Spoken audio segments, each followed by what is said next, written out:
वो गोविंद गुरु रो चोपड़ो जो को 1000 पाना रो बड़ो ग्रंथ है, एक महाकाव्य है। और अगर संक्षिप्त रूप में अगर एक नाम मैं भी देऊं तो वो है एक कर्म योगी रे कीरत रो महाकाव्य। मैं इन महाकाव्य ने मोटा मोटी तौर माते 5 भागा में बांट रहा आपके सामने संक्षिप्त रूप में बात रखा। अब सुबह ज्योति पुंसा मैंने फरमाया हो कि मारे इन महाकाव्य की भूमिका ओंकार श्री लिखी, आप पढ़ी कहीं? मैं क्यों नहीं पढ़ी? मैं जानबूझकर नहीं पढ़ी। लागला 15 दिन से महाकाव्य मार्ग में मौजूद है, मैं इन्हें पूरा पढ़ी हूं, लेकिन मैं इन सोचने साथ मेरी भूमिका नहीं पढ़ी कि अगर मैं वह भूमिका पढ़ लूंगा तो मारी जी दृष्टि है वह पचे काम नहीं करेगा, पचे वह ओंकार से जकी दृष्टि है, फिर आधार माते मैं बारी बात करूंगा। लेकिन मैं अपने पूरे विश्वास के साथ कहूं कि मैं आज की इन महाकाव्य बाबत बात कर रही हूं, वह केवल और केवल मारी दृष्टि में कर। पहली महत्वपूर्ण इन महाकाव्य में जकी चीज है वो है गोविंद गुरु और घनी रे प्रेम रा प्रसंग, एक अद्भुत प्रेम। दूसरो है दो समाज है, एक बंजारा समाज है और दूसरो भील समाज है, और दोनों समाज की सांस्कृतिक चेतना रो अगर आपने एक व्यवस्थित रूप में गठे उदाहरण देखना चाहिए, समझना चाहिए, तो वही महाकाव्य में है। तीसरी बड़ी बात है गोविंद गुरु भील समाज रे उद्धार रे रूप में, कल्याणकारी संत रे रूप में सामने आवे, एक कर्म योगी रे रूप में, और वे सकारात्मक काम करे। वे सकारात्मक काम चाहे दारू के खिलाफ आवाज उठानी रहे, चाहे पाखंड के खिलाफ आवाज उठानी रहे, चाहे आडंबर के खिलाफ आवाज उठानी रहे, चाहे नारी स्वाभिमान में स्थापित करना हो, गोविंद गुरु हर काम में पूरी निष्ठा और ईमानदारी से करे। एक महत्वपूर्ण तत्व है वह है प्रकृति प्रेम और पर्यावरण प्रेम। जबकि चिंता गोविंद गुरु कर रहा है वह अद्भुत है। और सबसे महत्वपूर्ण और अंतिम 5 तत्व है देश में आजादी री अलग जगावन वाला जो को आज श्रेय जावे। मैं समझू आजादी रो इतिहास जो को लिखी जियो है, उन आजादी रे इतिहास में आदिवासी समाज रो जो को योगदान है उन तक आज तक कोई समझ नहीं सकिया, उन्हें उजागर करनी पूरी महत्वपूर्ण जरूरत है। गोविंद गुरु के चोपड़ों में इनकी शुरुआती भूमिका में 2.5 पेज री आखिरी बात में ज्योति पुंजी लिखे कि इनमें वागड़ क्षेत्र रो दी सामाजिक स्थिति है, राजनीतिक स्थिति है, धार्मिक स्थिति है और बहुत सारी चीजें है कि इनमें है। वे अभी हमें बताओ कि आज की में महाकाव्य है आ वागड़ क्षेत्र की लोकप्रिय भाषा जकी है, जिन्हें लोक बोले, जो को व्याकरण की दृष्टि से दूर है, उनमें मैंने सृजन करियो हूं। और वे बतावे कि आज की धरती है आ 18 लोग जो को है वे जंगल से प्रेम करे, पर्यावरण से प्रेम करे, प्रकृति से प्रेम करे, और समाज में व्याप्त जकी कुरीतियां है उनके खिलाफ में एक रूपक देन आ सब चीजों ने लिख रही हूं। आ बात ज्योति पुंजी इन आपकी बात में लिखे। लेकिन अब मैं हमारी बात इन पूरा महाकाव्य माते आप सामने रखना चाहूं कि वे सब चीजें कही हैं। सबसे पहले एक सवाल है कि ज्योति पुंजी इन महाकाव्य ने लिखने की प्रेरणा कठू मिले, क्यों वे इन इतो बड़ो महाकाव्य सृजन करे। माने मारवाड़ में भटियाणी रानी प्रताप कौर जी हुआ था, वहां एक भजन की उक्ति है कि सुलटो खेल सकल जग खेले, उल्टो खेल खिलाड़ी।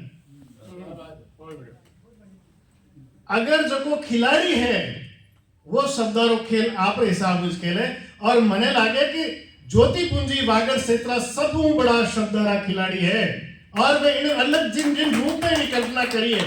आपने एक एक चीज में दिखाऊंगा कि आप परंपरा कठू और किन रूप में चले।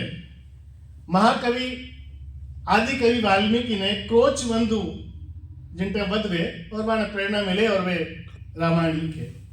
कालिदास अपनी धर्म पत्नी से प्रेरित और विद्या तुमाऊ सृजन करे।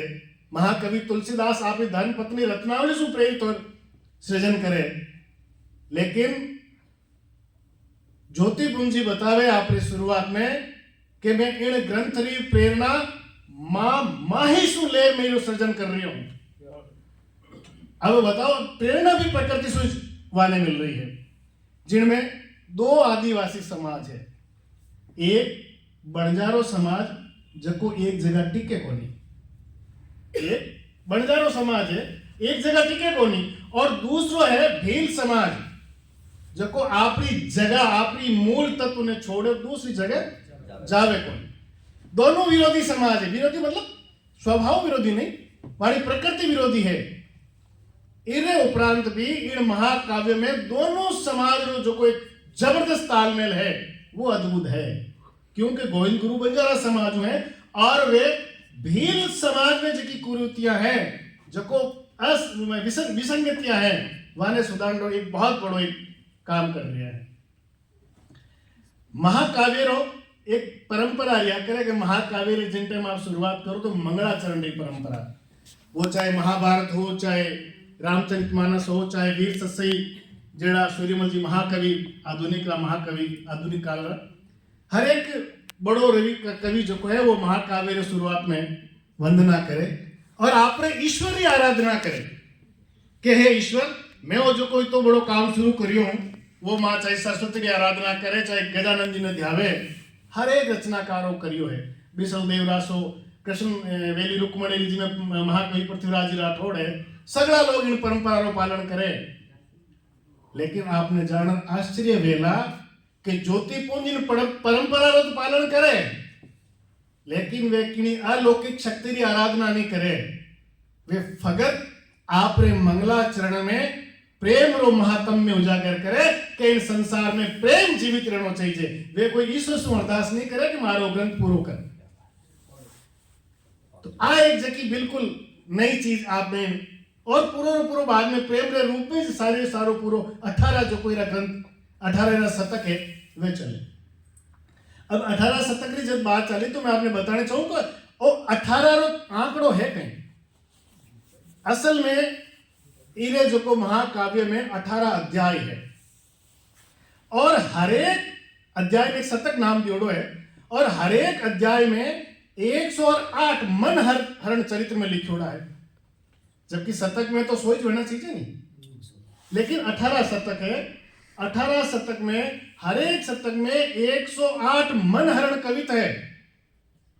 अब आप सोचो 18 इंटू 108 करो कितना है, 1944। और अब आप 1944 में पाचा जोड़ो, 1944 आप जोड़ो 18 है। और जो को 18 और जगह और भी आपने मिलेगा। जैसे मैं बताऊं कि भारतीय ज्ञान परंपरा में 18 अंक बहुत महत्वपूर्ण मानी जाए। 18 भी 1 + 8 = 9 है। अब महाकाव्य अगर अब रामायण की चौपाई की संख्या देखा तो मेरी संख्या है 4608। आप तीनों भी अंक लगा लो, अंक गणित में 18 है। श्रीमद् भगवद गीता में अध्याय की संख्या 18। भारतीय ज्ञान परंपरा का प्रमुख स्रोत जो पुराण है वे 18। महाभारत के पर्वों की संख्या 18। कौरव और पांडवा सेना की संख्या जो को है 18 अक्षोहिणी, 11 कौरवा और 7 पांडवा। भारतीय दर्शन में सिद्धिया की संख्या 18 है, विद्या 18 मानी जावे, और भी ज्योतिष शास्त्र में भी 18 बहुत बड़ो आंकड़ो है। लेकिन गोविंद गुरु रे चोपड़ा में जकी है वह पूरो रो पूरो चोपड़ो छंद शास्त्र रे आधार से लिखोड़ी है। अब आप देखो भाषा तो लोक प्रचलित है, व्याकरण की भाषा नहीं है, लेकिन पूरो रो पूरो जो को महाकाव्य है वो मन हरण कवित में लिखोड़ो है जो को छंदबद्ध है। एक और पहली सी बात करा अभी माते 18 जो को अध्याय है शतक। पहलो शतक का नाम है अलख। अलग एक पाठ है, एक शतक है पहलो, जिर महीने 118 मन हरण कवि थे। अब आप सोचो अलग क्या है कि नहीं। अलग बहुत अलग शब्द है। अलग जो लखे नहीं, अलग जो दिखाई नहीं दे। अगोचर जो को इंद्रिया से परे है, और परमात्मा रो एक विशेषण है अलग। अलग निरंजन गुरु गोरखनाथ जी कहो अलग निरंजन। निरंजन मतलब बिना दाग वालों, जिनमें कोई दाग नहीं लागो।